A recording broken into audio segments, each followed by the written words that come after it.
참 예수님, 하느님의 이름으로 시작하겠습니다. 성부와 성자와 성령의 이름으로 아멘. 네, 신앙의 해를 맞이해서 이들을 교리로 주제로 하는 특별광학회 네 번째 시간입니다.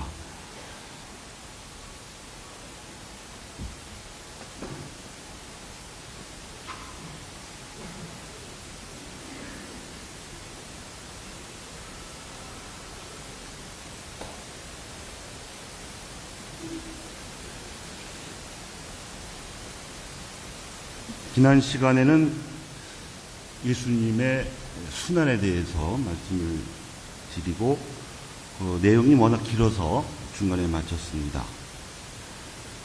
마지막에 말씀드렸던 것은 예수님께서 일으키신 기적 이야기였습니다. 아주 많은 기적을 예수님께서 일으키셨는데 그런 기적들을 행하심으로써 하느님 나라의 현실이 당신의 능력으로 지금 여기서 가능함을 보여주셨습니다.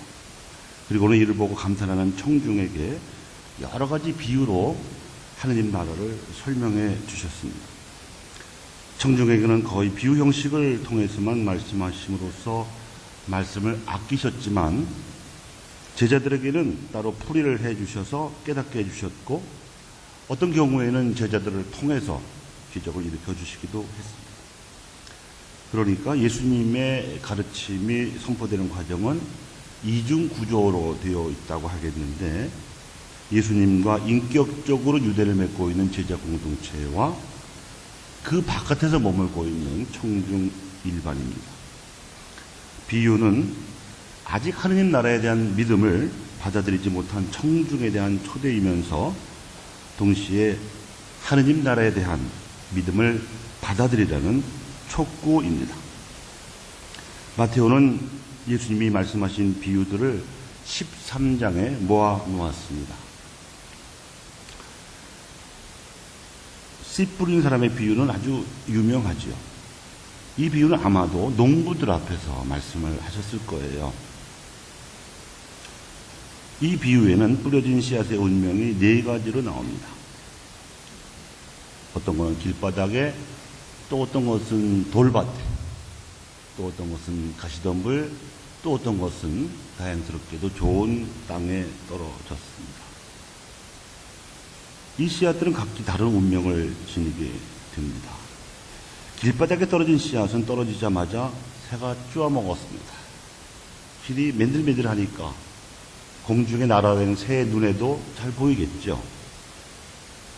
이것은 하느님의 말씀을 듣자마자 잊어버리는 사람들과 비슷하다고 하겠습니다. 돌밭에 떨어진 씨앗은 씨앗 속에 들어있는 양분으로 싹을 트일 수는 있었지만 단단한 돌 속에 뿌리를 내리지 못해서 해가 뜨자마자 말라 죽었습니다. 말씀을 듣기는 하지만 그 뜻을 깨닫지 못하고 단지 머리로만 따져보고 의심하고 이해하려는 사람들하고 비슷하죠. 가시덤불 속에 떨어진 씨앗은 싹도 트이고 뿌리도 내릴 수 있었지만 가시덤불이 더 빨리 자라는 바람에 숨이 막혀서 죽었습니다. 말씀을 듣고 깨우침도 얻었지만 예전에 물들었던 세속적인 가치관을 버리지 못하고 이중 목표를 추구하다 보니까 지쳐버리는 사람들과 비슷하다고 할 수 있습니다. 반면에 좋은 땅에 떨어진 씨앗은 30배, 60배, 100배의 풍성한 열매를 맺었습니다. 사실 하나님의 말씀은 하나님에게서 나온 것이기 때문에 그 자체의 능력을 가지고 있지만 말씀을 듣는 이들의 믿음에 따라서 그 능력은 열매를 맺기도 하고 죽어버리기도 합니다. 그 이유는 하나님께서 인간에게 주신 이성과 자유의 정신 능력 때문입니다. 그래서 말씀의 능력이 아니라 말씀을 듣는 이들의 믿음에 비례해서 정비례해서 열매를 맺는 것입니다. 좋은 땅에 떨어진 씨앗처럼 좋은 믿음으로 말씀을 듣고 받아들이는 사람들은 다른 경우의 실패를 보상하고도 남을 만큼 풍성한 열매를 맺게 됩니다. 이것이 예수님께서도 겪으신 말씀의 현실이었습니다. 예수님이라고 해서 그분의 말씀을 들은 사람들이 모두 즉시에 당장 전폭적으로 회개한 것은 아니었다는 얘기죠. 이렇게 이제 말씀을 받아들이는 이 네 가지의 태도로 설명을 하는 게 일반적이긴 하지만 또 한편 생각하면 한 사람이 믿음을 받아들이게 되는 단계로도 생각할 수 있다고 생각해요. 단계. 그러니까 처음에 예비자기를 듣고 명세한 사람들이 잘 모르잖아요. 뭐 안 믿겠다는 게 아니라 잘 모르잖아요.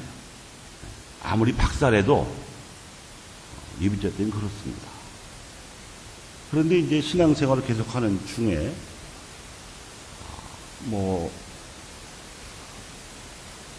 가시덤불에 떨어진 씨앗처럼 세속적인 뭐 유혹도 받고 이중 목표를 가지고 충돌을 하면서 이제 여러 가지 시행착오를 겪는 중에 점차 이제 깨달음이 오다 보면 좋은 땅에 떨어진 씨앗처럼 많은 열매를 맺게 되지 않을까 그렇게 생각이 됩니다.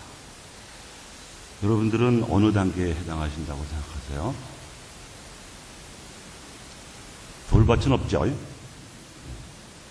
길바닥이나 돌밭은 없다고 보고 가시덤불은 어떤가요? 좋은 땅입니까? 기대하겠습니다. 가라지 비유입니다. 밀밭에 심겨진 가라지는 처음에는 밀과 비슷해서 구별하기 어렵지만 자라면 쉽게 구별할 수가 있습니다. 그래서 초기에 가라지를 뽑겠다고 덤비면 자칫 잘못해서 밀을 뽑아 버릴 수도 있습니다. 그리고 아무리 조심을 해도 밀밭에는 가라지 씨앗이 날라들어서 밀밭인지 가라지 밭인지 구별하기 어려울 정도가 되기 마련입니다. 이와 마찬가지로 선을 행하고자 하는 노력에도 어느새 악이 끼어듭니다. 악의 세력이 방해하기도 하지만 선을 행하고자 하는 내 마음 안에서도 그 선을 더 잘하고자 하는 욕심도 생길 수 있고요. 또 어느 정도 선을 행한 다음에 누가 알아주길 바라는 교만한 마음도 생길 수 있죠. 있습니다. 그래서 구별하기가 어려운 거예요. 그래서 우리가 악을 선명하게 식별하기도 어렵거니와 그럼에도 불구하고 악을 뽑아내려고 설치다가는 선을 뽑아버릴 수도 있습니다. 그래서 기다리는 게 상책입니다. 선을 꾸준히 행하면서 기다리고 악이 가라지 같은 악이 방해를 하거나 힘들게 하거나 하더라도 그냥 버티는 선을 포기하지 않고 버티는 것이 최고의 진입니다. 때가 되면 악을 뽑아내고 심판하시는 분이 계시기 때문이지요. 오죽하면 예수님께서 손수 뽑으신 12제자 가운데에서도 가라지가 있었습니다. 누구죠? 이스가랴 유다입니다. 예수님이 제자들 뽑으실 때 밤새워 기도하시면서 뽑으셨다고 성경에 되어 있는데도 그래요.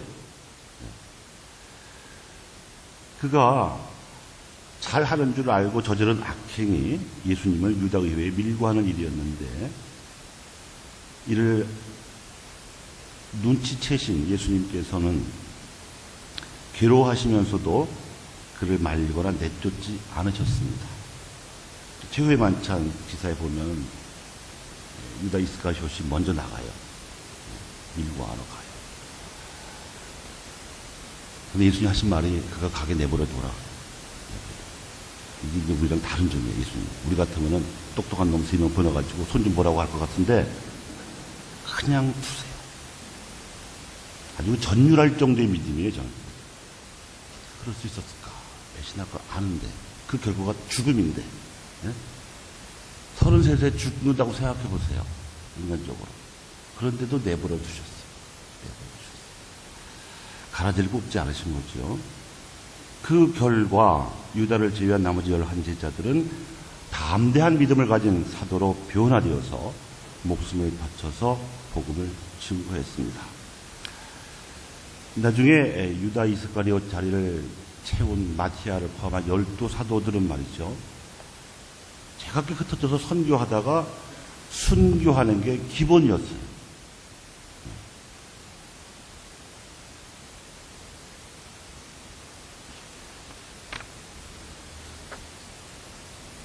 겨자씨와 누룩의 비유를 말씀을 드리려고 합니다. 아마도 이 비유는 살림하는 주부들 앞에서 말씀하시지 않으셨을까 싶어요. 공통점은 선을 위해서 시작한 아주 보잘것없는 작은 노력이 하느님의 도우심으로 결국에는 많은 열매를 맺는다는 의미를 담은 비유입니다. 무모해 보이기만 했던 예수님의 투신이 겁이 많았던 12제자를 용감한 신앙을 지닌 사도로 키워낸 예수님의 믿음과 노력을 설명할 수 있는 비유이기도 하고요. 또 오늘날 전 세계 교회에서 사회의 그 각 분야, 세상 도처에서 개미처럼 선교하고 있는 많은 신자들의 노력, 복음화의 노력을 설명할 수 있는 비유이기도 합니다. 보물과 진주의 비유도 있죠. 예수님께서는 하나님이시면서도 인간이셨습니다. 죄 말고는 모든 점에서 우리가 똑같은 인간이셨습니다. 인간적인 관점에서 보면 예수님께서 등장하신 그 역사적 시점 자체가 이스라엘 역사상 가장 어두운 시대였습니다. 예수님 돌아가시면서 바로 망했잖아요. 그래갖고 2000년 동안 유대인들이 전 세계를 헤맨 거 아닙니까? 그렇지만 역사적인 배경은 그렇다고 쳐도 사회적인 상황 역시 아주 최악이었습니다. 우선 사두가이라든지 바리사이 같은 지도층이 끊임없이 방해 공작을 했습니다. 항상 뒤를 캐고 스파이를 보내고 그리고 터무니없이 고약한 소문도 퍼뜨리고 그랬죠. 또 군중들도 병든 사람, 마귀 든 사람, 배고픈 사람 예수님께서 기적을 보여주시니까 신기하기도 했고 또 도움도 받으려고 쫓아다녔지만 순전히 자기가 도움 좀 보겠다는 그런 이기심이 컸습니다. 또 제자들은 어땠느냐? 복음서가 위대한 점은 제자들의 형편없는 모습까지도 숨김없이 기록을 했다는 점인데요. 그 기록에 의하면 참 못 알아들어요.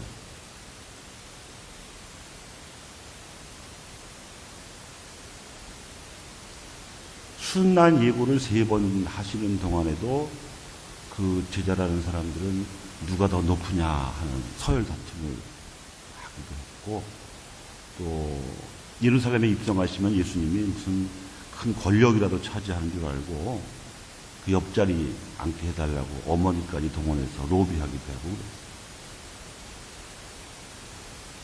그래서 오죽하면 씨 뿌리는 사람의 비유를 말씀하셨을까 싶습니다.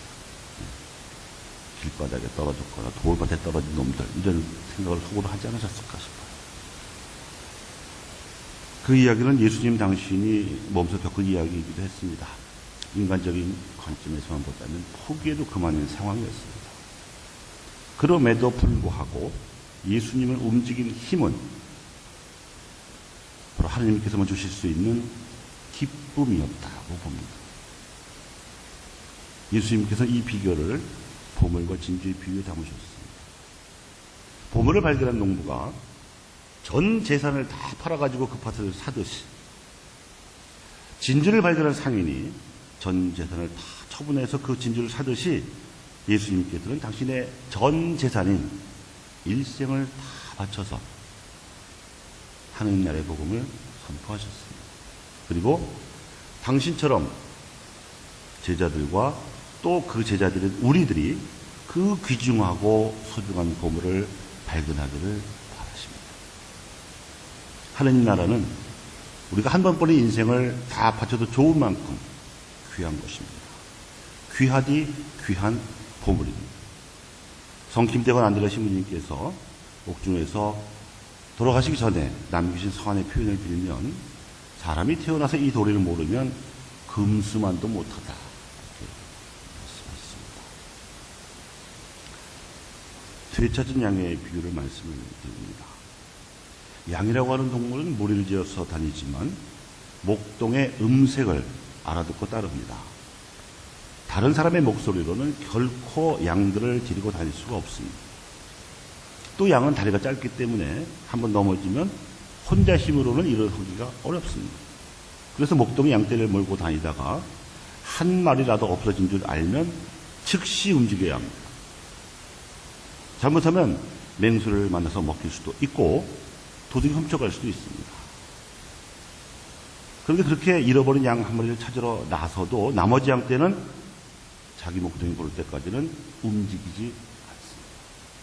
제가 어려서 이런 이 비유의 뜻을 모를 때는 참 이해하기 어려웠어요.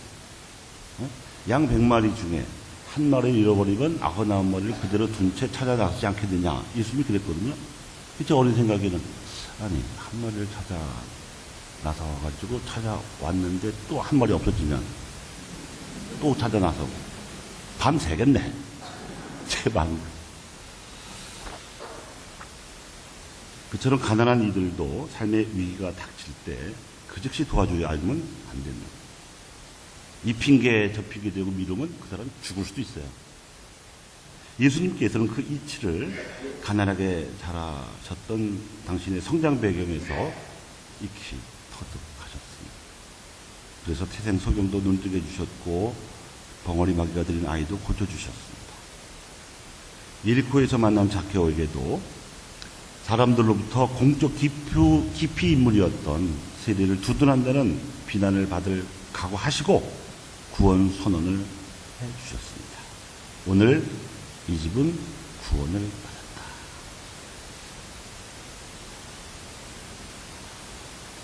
이렇게 하느님 나라와 영원한 생명의 복음을 기적으로 선포하시고 비유로 가르치신 예수님께서 왜 십자가를 짊어지셔야 했을까?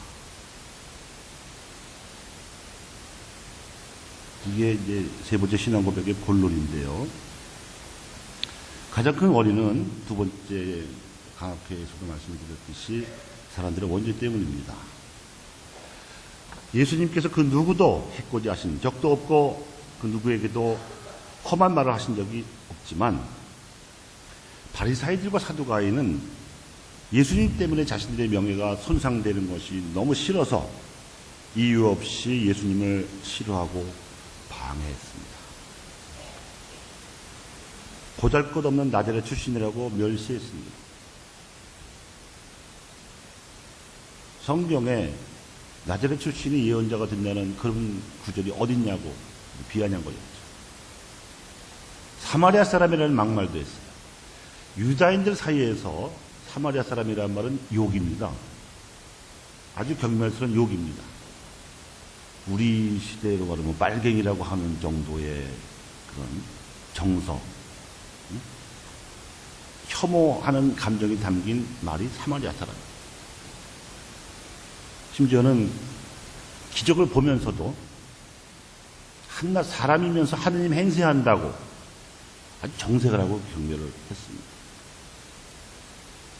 또 그런가 하면 군중은 기적을 보일 때는 뭐 유다의 왕으로 모시려고까지 몰려다녔지만 예수님께서 구원을 받으려면 누구든지 자기 십자가를 지고 따라와야 한다. 낮아져야 한다. 겸손해야 한다. 이런 말씀을 들으면서부터 외면하기 시작을 했고 맥없이 빌라도의 죄수가 되니까 십자가에 못 박으라고 부하 외동을 했습니다. 또 로마 총독 빌라도는 예수님께 아무런 죄가 없음을 알게 되었으면서도 군중이 소동을 피울까 두려워서 그렇게 되면 자신이 이 다음 임지로 승진하는데 지장이 될까 싶어가지고 예수님을 십자가에 못 박으라고 내주었습니다. 명백한 직무유기입니다. 그래서 예수님의 죽음은 현상적으로 보면 유다의 배신 플러스 지도자들의 중상모략 플러스 군중의 부하내동 플러스 빌라도의 직무유기가 종합적으로 작용한 결과가 있습니다. 그러나 예수님께서는 사람들의 원죄를 없애주시기 위해서 세상에 오셨기 때문에 이런 바리사이들과 사두가이들과 군중과 빌라도의 죄를 원망하지 않고 깨끗이 용서해 주셨습니다. 아버지, 저 사람들의 죄를 용서해 주십시오. 저들은 자기들이 하는 일을 모르고 있습니다. 그러나 더 근본적인 원인은 하나님께서 주신 소명 때문입니다. 일찍이 이사야는 메시아의 소명을 4가지 노래로 예언한 바가 있죠. 메시아는 영광이 아니라 고난을 통해서 나타나리라는 것입니다. 예수님께서는 그래서 고난을 영광으로 받아들이셨습니다. 아버지, 때가 왔습니다. 아들이 아버지를 영광스럽게 하도록 아버지의 아들을 영광스럽게 해주십시오. 아버지, 세상이 생기기 전에 제가 아버지 앞에서 누리던 그 영광으로 이제 다시 아버지 앞에서 저를 영광스럽게 해주십시오.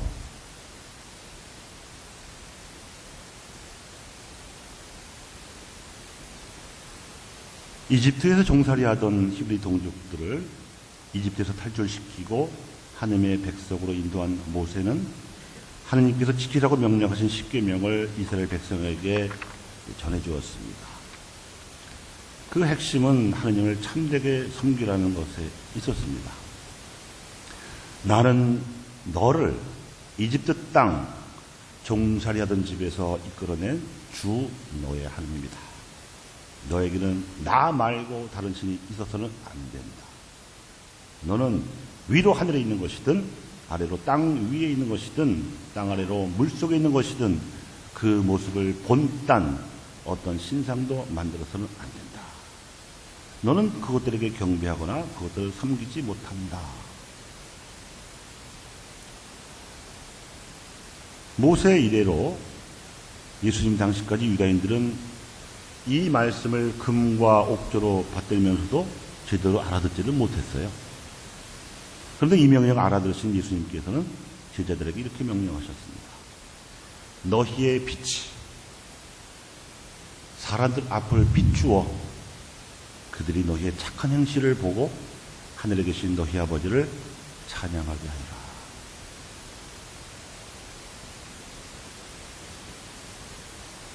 그러니까 유다교 지도자들과 예수님께서 사사건건 대립하신 이유는 바로 신관의 대립에서 찾아야 합니다. 이는 예수님으로서는 목숨을 바칠지언정 절대로 포기할 수 없는 중요한 문제였어요. 우리 박해시대 때 신앙 선조들도 마찬가지였죠.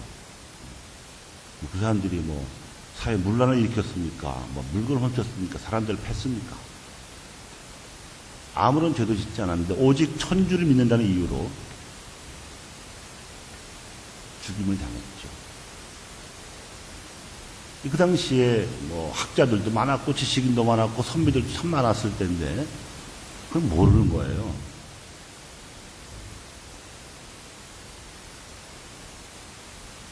그때는 조상 신으로 떠받들던 때였잖아요. 공경과 숭배의 차이도 모르던 그런 무지한 시절이었는데 우리 선조들은 죽으면 죽었지 천주를 버릴 수는 없다고 하면서 신앙을 지켰지 않습니까?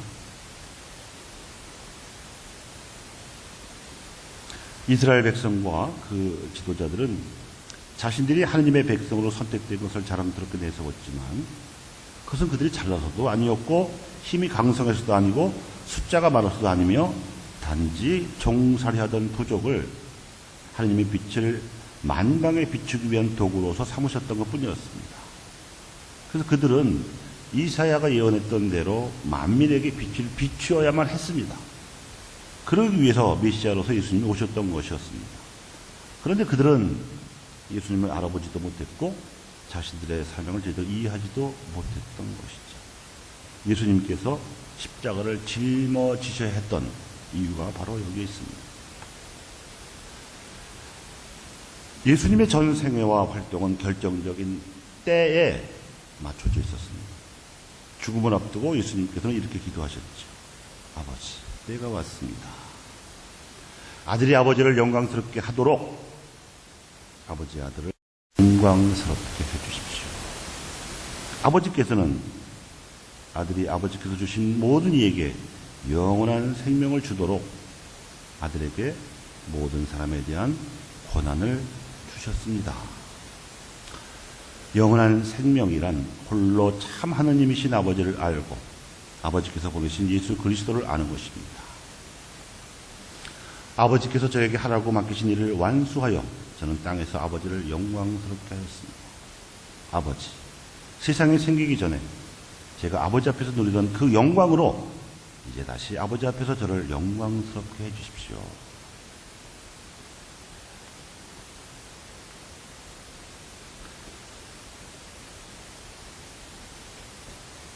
이렇게 예수님께서는 공생활을 시작하실 때부터 죽음을 앞둔 순간에 이르기까지 하느님의 뜻을 이루기 위한 길을 흔들림 없이 걸어가셨습니다.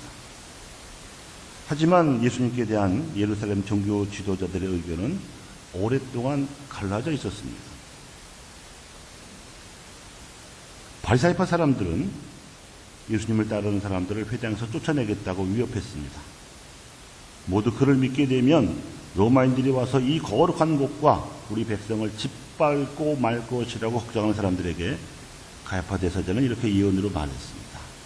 당신들은 그렇게 아둔합니까? 온 민족이 멸망하는 것보다 한 사람이 백성을 대신해서 죽는 편이 더 낫다는 것도 모릅니까? 최고의회는 예수님을 하느님을 모독한 자, 신성 모독자로 사형에 처해야 한다고 선언했습니다. 그러나 그들에게는 로마의 식민 통치를 받는 처지라서 사람을 사형에 처할 권한이 없었기 때문에 예수님을 정치적 반역자로 고발해서 로마인들에게 넘겨주었습니다. 그리하여 예수님께서는 폭동으로 고발된 바라바와 같은 죄수의 처지에 놓이게 되셨습니다. 그러나 예수님께 아무런 죄가 없음을 알게 된 빌라도 총독이 축제 사명권을 발동해서라도 예수님을 풀어주려고 하자 대사제들은 바라바를 풀어주고 예수님을 사형에 처하라고 빌라도를 위협했습니다. 아마 필시 군중을 선동했을 거예요. 하지만 그들 종교 지도자들 가운데에서 바리사이파 사람 니코데모나 고관이었던 아리마테의 요셉 같은 사람들은 예수님의 숨은 제자들이었습니다. 성령 강림 다음 날 수많은 사제들도 예수를 믿게 되었다고 사도행전 6장 7절에 나와 있고요. 바리사이파에 속했다가 신도가 된 사람들도 있었다고 사도행전 15장 5절은 전합니다. 그러므로 예수님의 재판에 대한 책임을 당시 예루살렘에 살던 유다인 전체에게 뒤집어 씌울 수는 없습니다. 예수님께서는 십자가 위에서 용서하심으로써 예루살렘의 유다인들과 그 지도자들의 무지를 인정하셨습니다. 나아가 마태복음 27장 25절에 보면 그 재판 중에 그 사람의 피해에 대한 책임을 우리와 우리 자손들이 지겠습니다. 이렇게 군중이 외치거든요. 그걸 근거로 해서 다른 시간과 공간에 속한 다른 유다인들에게까지 그 책임을 확대할 수는 없습니다. 이건 매우 민감한 그리고 중요한 문제입니다. 왜냐하면요, 중세와 근세의 유럽에서는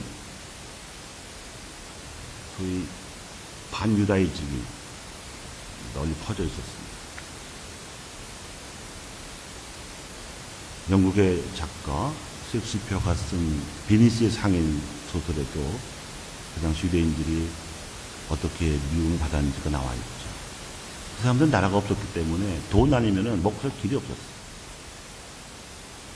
근데 그걸 보고 수존노 같이 됐죠. 그 반유다이즘의 끔찍한 결말이 홀로코스트, 다시 말하면 지금은 폴란드 땅입니다만은 2차 세계대전 당시에는 독일이 점령했던 아우슈비츠라고 하는 죽음의 수용소에서 엄청나게 많은 유다인들을 아주 잔인한 방법으로 죽였죠. 그래서 제2차 바티칸 공회에서 이 문제를 아주 심각하게 논의했어요. 교회도 책임이 없지 않다고 인정했어요. 그래서 그 옛날 유다인들이 예수를 죽였다고 해서 지금 유대인들을 미워하면 안 된다. 그건 예수님의 뜻이 아니다.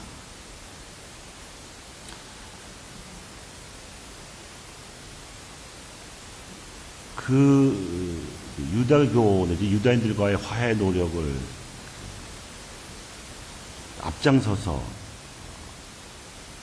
하셨던 분이 프랑스 파리 대교구의 추기경이셨어요. 그분은 유대인 출신이에요. 폴란드에서 이제 프랑스로 이주 왔는데 15살에 혼자서 오를레앙 근처의 성당에 가갖고 영사를 해요. 그리고 집안의 반대를 무릅쓰고 사제가 되어서 추기경이 된 다음에는 파리 대교구 교구장을 하면서 당시 요한 바오로 2세 하고 젊어서부터 교부들이 있었습니다. 폴란드 출신이니까.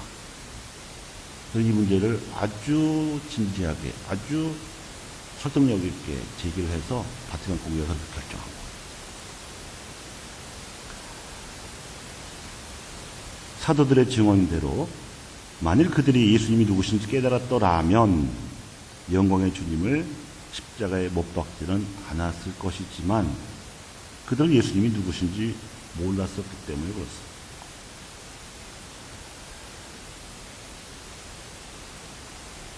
예수님께서 죽임을 당하신 일은 불행한 상황들 때문에 생겨난 우연한 결과가 아니었습니다.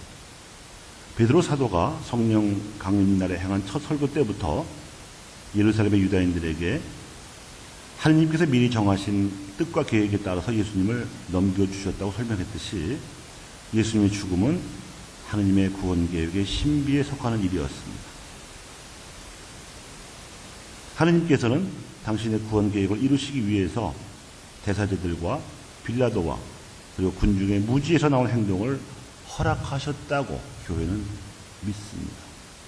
바로 첫사람이 지은 원죄와 세상의 죄로부터 인류를 구원하시기 위해서 예수님은 자원에서 죽음의 길을 선택을 하셨습니다. 그래서 그 겟세마니 동산에서 정말 피땀을 흘리면서 밤새 기도를 바치셨던 거라고 저는 생각합니다.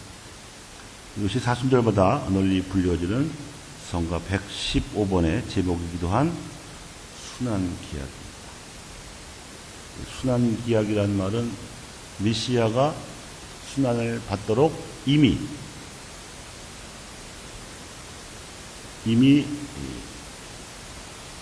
뭐라고 해야 되나 이루어진 약속.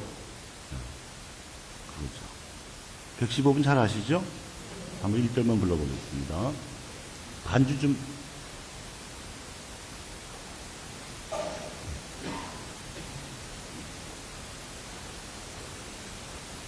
(115번) 여러분 앞에 있는 성가책 보시고 하셔도 되고요.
종의 죽음을 통한 하나님의 이 구원 계획은 보편적인 구속, 다시 말하면 사람들을 죄에 의해서 해방시키는 속량의 신비로서 성경에 예고되었던 겁니다. 부활하셔서 엠마오로 가던 두 제자에게 나타나신 예수님께서 친히 이를 확인해 주셨죠. 내가 전에 너희와 함께 있을 때 말한 것처럼 나에 관하여 모세의 율법과 예언서와 시편에 기록된 모든 것이 다 이루어져야 한다. 성경에 기록된 대로 그리스도는 고난을 겪고 사흘 만에 죽은 이들 가운데에서 다시 살아나야 한다. 그리고 예루살렘에서부터 시작하여 죄의 용서를 위한 회개가 그의 이름으로 모든 민족들에게 선포되어야 한다. 너희는 이 모든 일의 증인이다. 루카복음 24장 44절에서 48절까지 나오는 말씀입니다. 그러므로 베드로 사도는 하나님의 구원 계획에 대한 사도적 신앙을 이렇게 표현할 수가 있었습니다. 여러분은 조상들로부터 물려받은 그 헛된 소행에서 은이나 금 같은 없어질 것으로 속량된 것이 아니라 흠 없고 티 없는 어린 양의 피와 같은 그리스도의 고귀한 피로 속량된 것입니다. 그리스도께서는 창세 이전부터 선정되셨지만 이 마지막 때에 여러분을 위하여 나타나셨습니다. 베드로전서 1장 18, 19, 20절의 말씀입니다. 원죄의 결과인 인간의 죄는 죽음으로 처벌받습니다. 물론 영혼의 죽음입니다. 이것이 인간의 타고난 운명이죠. 그런데 당신 아들을 종의 신분으로 곧 죄 때문에 타락하고 죽을 수밖에 없게 된 인간으로 보내셔서 하나님께서는 죄를 모르시는 그분을 우리를 위하여 죄로 만드시고 우리가 그분 안에서 하나님의 의로움이 되게 하셨다. 이것이 고린도 후서 5장 21절의 말씀이죠. 이처럼 하나님께서는 우리 모든 사람을 위하여 당신의 아들까지 아낌없이 내어주셨고 우리가 그 아들의 죽음으로 하나님과 화해하게 하셨습니다. 이것이 천지창조에서 이미 나타난 하나님의 사랑입니다. 그 사랑이란 우리가 하나님을 사랑했다는 것이 아니라 오히려 그분이 우리를 사랑하셔서 당신의 아들을 우리 죄 때문에 속죄의 제물로 보내셨다는 것입니다. 그리스도께서는 우리 죄 많은 인간을 위하여 죽으셨습니다. 위하여 하나님께서는 우리들에게 당신의 사랑을 확실하게 보여주셨습니다. 이 사랑은 아무도 배제하지 않습니다. 이러한 사랑을 예수님께서는 잃었던 양 비유의 결론을 통해서 상기시키셨지요. 이와 같이 이 작은 이들 가운데 하나라도 잃어버리는 것은 하늘에 계신 너희 아버지의 뜻이 아니다. 또한 예수님께서는 많은 이들의 몸값으로 자기 목숨을 바치러 오셨다고 분명히 말씀하셨습니다. 하나님의 구원 계획 안에 포함이 되어 있는 당신의 죽음을 예수님께서는 모르고가 아니라 억지로가 아니라 자원하여 받아들이셨습니다. 예수님께서는 나를 보내신 분의 뜻을 이루고 그분의 일을 완성하는 것이 내 양식이다 이렇게 말씀을 하셨습니다. 나를 보내신 분의 뜻, 그 뜻이란 무엇인가? 바로 세상의 죄를 없애셔서 사람들을 용서하시는 것입니다. 그래야 하나님과 인류가 화해할 수 있기 때문입니다. 또 그래야만 죄를 용서받고 하나님과 화해한 인간에게 새로운 생명, 즉 영원한 생명을 주실 수 있기 때문입니다. 이것이 하나님의 뜻이요 하나님의 일입니다. 예수님의 생애 전체는 하나님의 이러한 사랑의 계획을 받아들이고자 하는 뜻으로 가득 차 있습니다. 구속을 위한 순환이 당신 강생의 이유이기 때문입니다. 예수님께서 하신 다음과 같은 말씀들이 이를 뒷받침하지요. 아버지께서는 내가 목숨을 바치기 때문에 나를 사랑하신다. 아버지, 이 시간을 면하게 하여 주소서 하고 기원할까? 아니다. 나는 바로 이 고난의 시간을 겪으러 온 것이다. 나는 아버지를 사랑하고 아버지께서 분부하신 대로 실천한다는 것을 세상에 알려야 하겠다. 일찍이 예수님을 알아본 세례자 요한은 예수님께 세례를 베풀고 나서 세상의 죄를 없애시는 하느님의 어린 양이라고 증언을 했습니다. 예수님이 묵묵히 도살장으로 끌려가는 어린 양같이 고통을 당하시고 많은 사람의 죄를 짊어진 고난받는 종이시며 동시에 첫 과월절 때 이스라엘 백성의 구속을 상징하던 과월절의 어린 양이시라는 것을 요한은 드러낸 것입니다. 그래서 신자들은 미사 중 영소체를 앞두고 요한의 이 증언을 3번이나 되풀이하지요.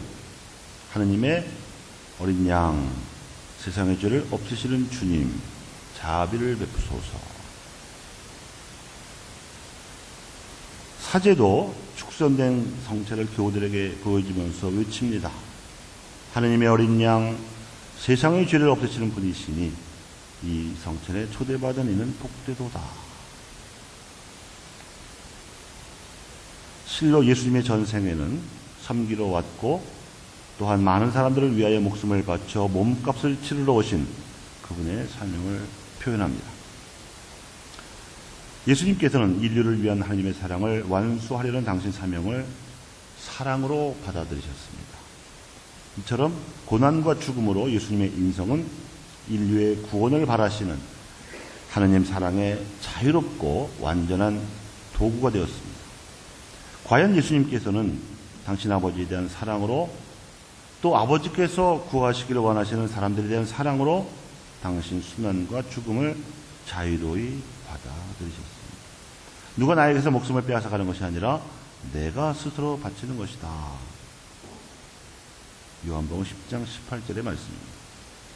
그러므로 예수님께서는 가장 자유롭게 스스로 죽음을 향해 나아가셨습니다.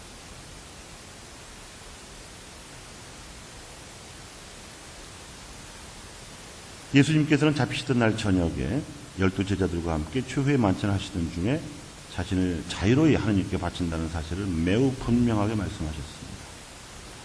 순환 전날 아직 자유로우실 때 예수님께서는 제자들과 가진 마지막 만찬을 인류의 구원을 위하여 자신을 성부께 드리는 자발적인 봉헌의 기념으로 삼으셨습니다. 이것은 너희를 위하여 내어주는 내 몸이다. 이것은 나의 피다.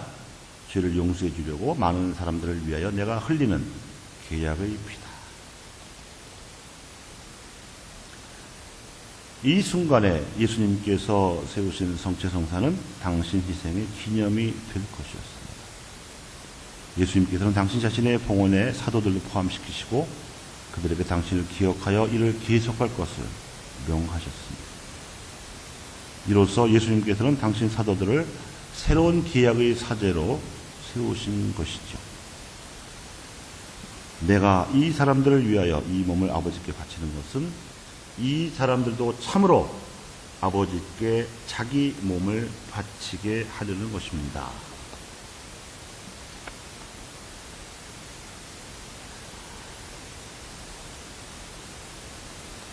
예수님께서는 최후의 만찬에서 자신을 바치심으로써 미리 맛보신 새로운 계약의 잔을 겟세마니의 고뇌 중에 죽기까지 순종함으로써 아버지의 손에서 다시 받으셨습니다. 겟세마니 동산에서 예수님께서 바치신 기도의 처음 부분은 인성의 발로였습니다. 아버지, 가능하다면 이 잔을 저에게서 거두어 주소서. 이 기도는 죽음에 대한 인간적 공포의 표현이었습니다. 조금만 더 시간이 주어진다면, 조금만 더 여건이 주어진다면 더 많은 사람들에게 하나님 나라를 선포할 수 있을 텐데 하는 인간적인 아쉬움이죠. 여기서 우리는 예수님의 인성도 우리의 인성과 마찬가지로 영원한 생명을 지향하고 있음을 알게 됩니다.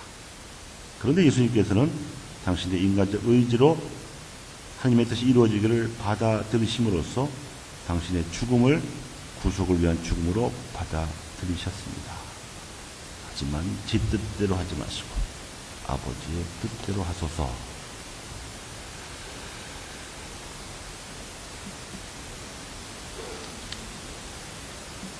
예수님의 죽음은 세상의 죄를 없애시는 하느님의 어린 양을 통해서 인류의 결정적인 구속을 완성하는 파스카의 희생제사이며 동시에 인간을 하느님과 화해시키고 일치시키는 새로운 계약의 희생제사입니다.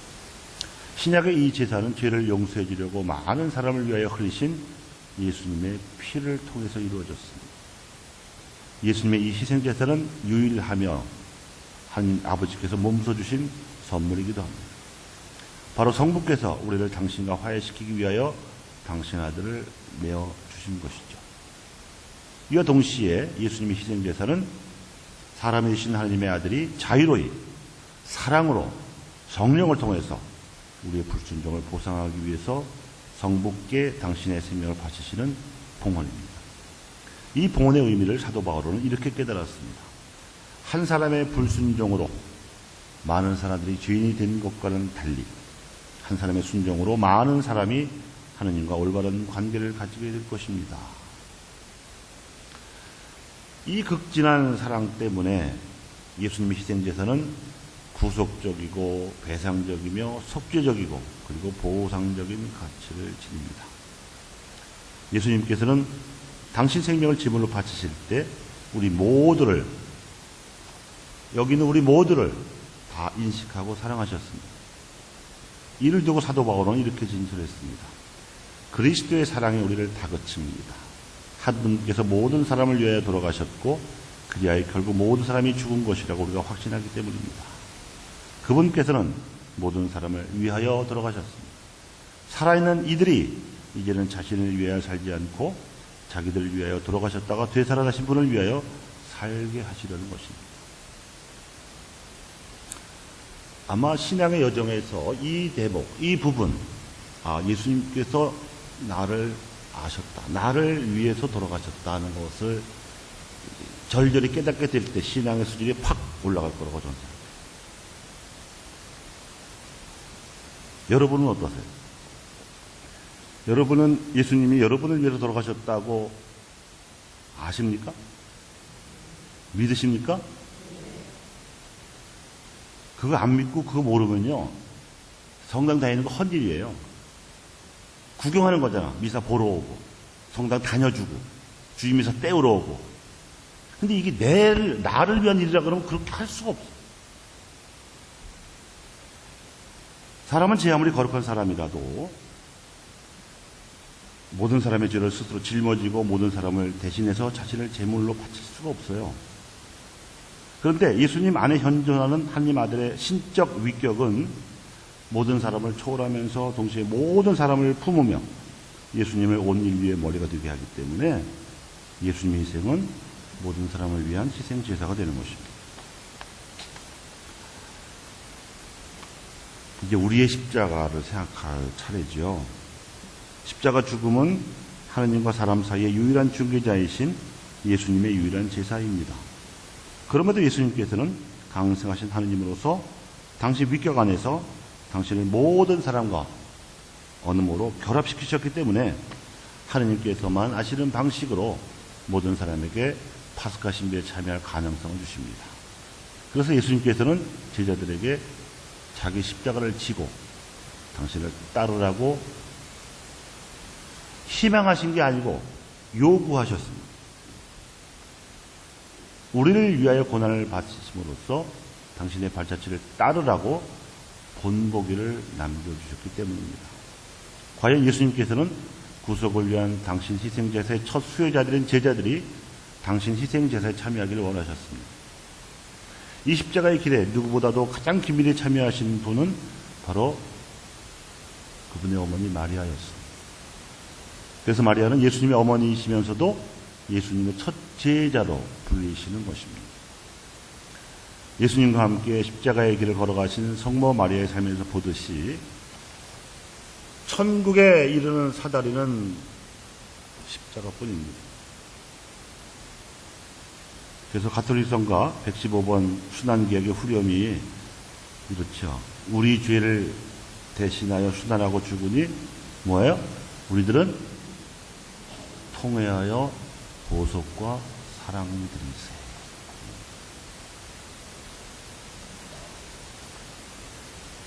예수님께서는 십자가를 위해서 7마디 말씀을 남기셨습니다.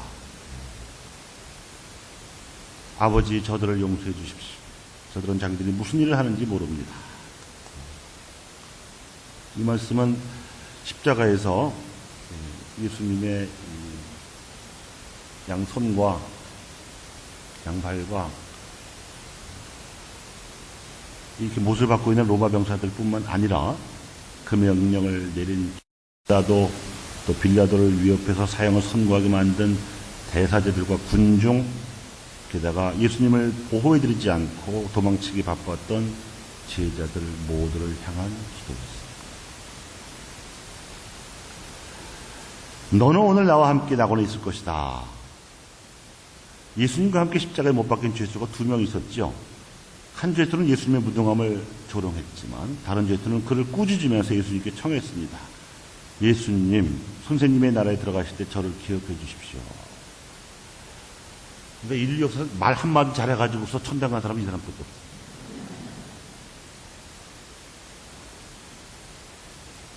예수님 이 말씀으로 이 세상 마지막 날에 의인과 악인을 가려내게 될 최후의 심판 인물을 앞당겨서 신앙하신 겁니다. 여인이시여, 이 사람이 어머니 아들입니다. 이분이 내 어머니시다. 요한복음에 나오는 말이죠. 예수님은 숨을 거두시기 직전에 어머니를 요한에게 부탁하셨습니다. 홀어머니에 대한 효성을 마지막으로 보이신 것이죠. 예수님께 다른 혈육 동기가 있었다면, 성모님이 낳은 또 다른 어떤 아들, 딸이 있었다면 있을 수 없는 일입니다. 예수님은 동기가 없었기 때문에 가장 아끼던 제자에게 어머니를 맡기셨습니다. 그래서 마리아는 제자들의 어머니가 되셨고 교회의 어머니가 되신 거죠. 저의 하느님, 저의 하느님, 어찌하여 저를 버리셨습니까? 예수님의 이 말씀은 시편 22장 2절을 인용하신 기도입니다. 그런데 오해하지 말아야 할 것은 비통의 부르짖음처럼 들리지만 절망의 절규가 아닙니다. 이 말씀은 우선 단말마, 그러니까 숨이 끊어질 때의 모진 고통과 소외를 절절히 드러내는 외침인데, 그 시편 21편을 쭉 읽어가다 보면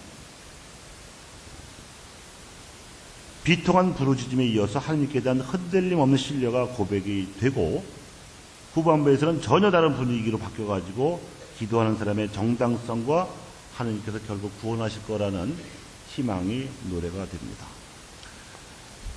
유대인들은 예수님도 마찬가지지만 구약 성경을 줄줄 외우고 다녔어요.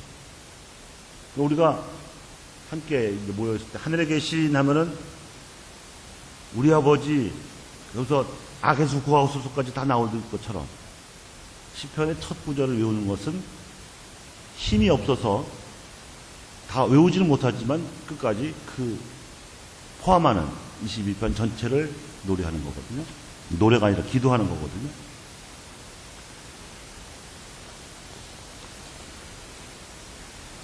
잠깐만 소개해드리면, 저희 하느님, 저희 하느님, 어찌하여 저를 버리셨습니까? 소리쳐 부르고만 구원은 멀리 있습니다. 저희 하느님, 온정을 외치고만 당신께서 응답하지 않으시 저는 밤에도 잠자코 있을 수 없습니다. 그러나 당신은 거룩하신 분, 이스라엘의 찬양 위에 좌정하신 분, 저희 손자들은 당신을 신뢰하였습니다. 신뢰하였기에 당신께서 그들을 구하셨습니다. 당신께 부르짖어 구원을 받고 당신을 신뢰하여 부끄러운 일을 당하지 않았습니다. 5번째 말씀은 목마르다. 채찍질과 고문을 통해서 이미 쇠전해지신 몸으로 마지막 피 한 방울까지 흘리신 예수님께서 목마르다고 말씀하셨습니다. 극도의 갈증을 느끼신 거죠. 십자가형이 아주 잔인한 이유는, 우선 사람 몸에서 제일 무거운 부위가 이 두뇌인데 이게 처지거든요. 이게 처지면 이 흉부를 압박해가지고 호흡을 곤란하게 만드는 거예요. 호흡. 그러면서 동시에 이제 대못을 박아놨으니까 피가 흘려가고 다 빠져나가는 겁니다. 그래서 병사들이, 이 말을 들은 병사들이 자기들이 평소에 하던 대로 갈증을 풀어줄 신포도주를 예수님의 입술에 적셔 드렸습니다. 신성으로야 영원히 목마르지 않는 물을 주시는 그분이시지만 인성으로는 십자가 위에서 극심한 갈증의 고통을 겪으셨습니다. 그런데 요한복음사가는 이 말씀을 전하면서 이렇게 기록했어요.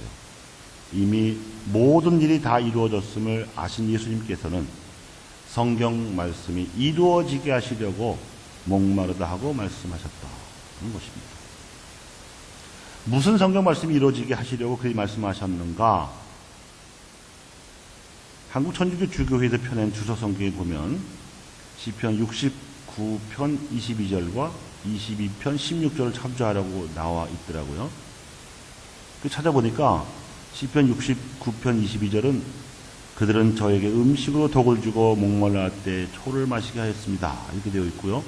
시편 22편 16절은 저의 힘은 옹기조각처럼 마르고 저의 혀는 입속에 들러붙었습니다. 이렇게 되어 있었어요.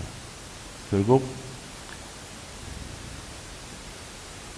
악인들이 의뢰에 가하는 죽음의 극심한 고통을 표현한 말씀이라고 하겠습니다. 여섯 번째 말씀은 다 이루어졌다 하는 말씀입니다. 예수님께서는 하나님께서 맡기신 일을 다 완수하셨음을 이 말씀으로 표현하셨습니다. 예수님은 많은 사람의 죄값으로 당신 목숨을 바치기 위해서 이 세상에 오셨으므로 십자가 죽음에서 당신 일이 완성되었다고 말씀하신 것이죠. 마지막 일곱 번째 말씀은 아버지, 제 영을 아버지 손에 맡깁니다. 내세 영원한 삶을 믿지 못하고 죽음을 인생에 있어서 가장 두려운 순간으로 생각하는 사람에게는 예수님이 하시는 이 말씀, 또 그 심정을 이해하기 어려울 것입니다. 예수님의 죽음은 인간에 대한 봉사였고 하나님 아버지의 뜻을 완수하는 것이었습니다.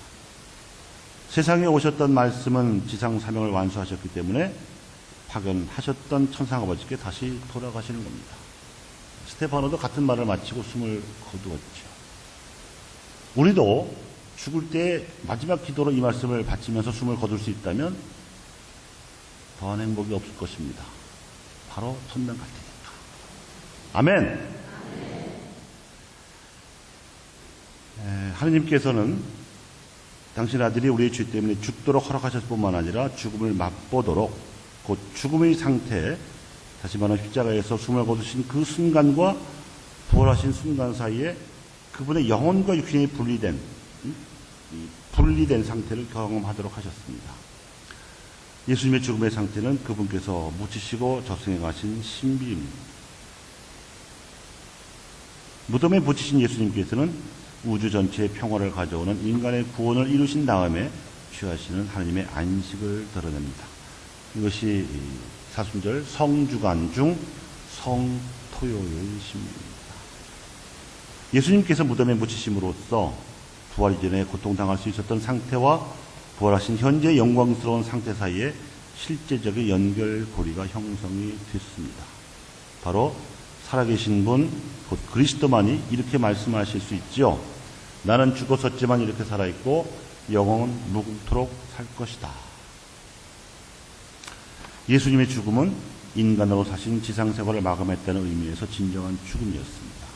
하지만 그분의 육신은 하나님 아들의 위격과 결합되어 있어서 죽음에 사로잡힐 수 없기 때문에 다른 시체들처럼 썩어 없어지지 않았습니다.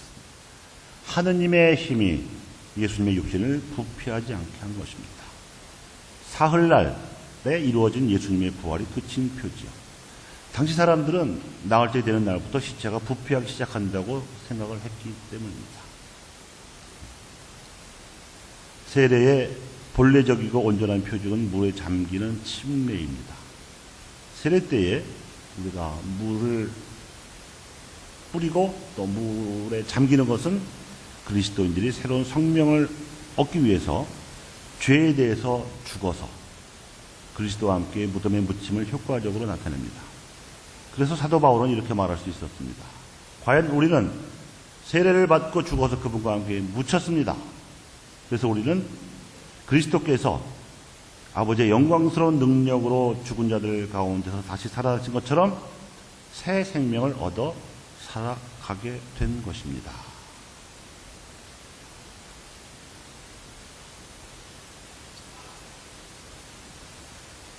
그래서 이런 예수님의 삶, 가르침, 또 십자가 죽음, 이런 의미를 잘 생각하면 그저 마음의 평화를 얻기 위해서만 왔다리 갔다리 성경 다니는 것은 어린 믿음입니다.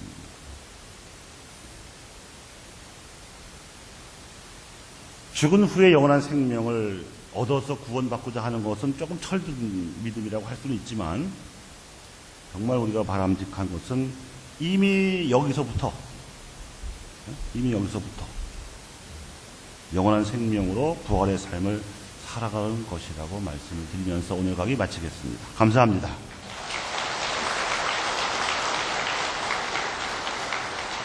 성부와 성자와 성령의 이름으로 아멘. 안녕히 가십시오.